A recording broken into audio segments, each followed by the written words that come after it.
बहुत समय पहले एक छोटे से गांव में एक गरीब किसान रहता था जिसका नाम रामू था। वह बहुत ईमानदार और मेहनती था, लेकिन उसके पास बहुत सीमित जमीन थी। उसकी जमीन पर उगने वाली फसलें कभी अच्छी होतीं, कभी बुरी।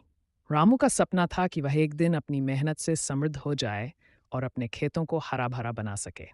एक दिन रामू ने अपने पुराने खेत में बीज बोने का फैसला किया। उसने बड़ी मेहनत से खेतों की जुताई की और अच्छे बीज बोने के लिए खुद मेहनत की।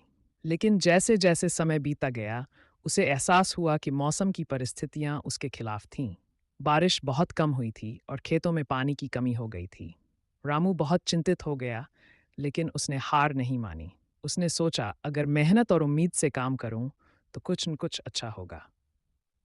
उसने खेतों को सिंचाई देने के लिए नहर से पानी लाना शुरू किया और साथ ही अपने खेतों को अच्छे से सींचता रहा।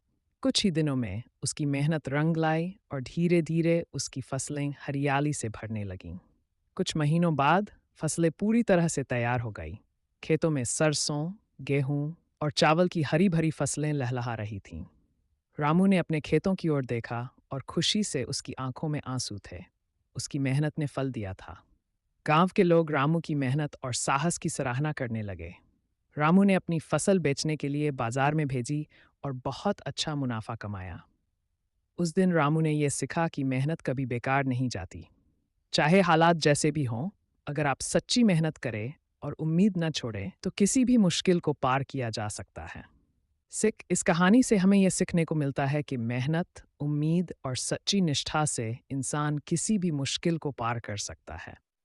खेतों की तरह जीवन में भी कुछ नुच मुश्किलें आती हैं, लेकिन अगर हम मेहनत करते रहें, तो एक दिन सफलता हमारी राह में आ ही जाती है।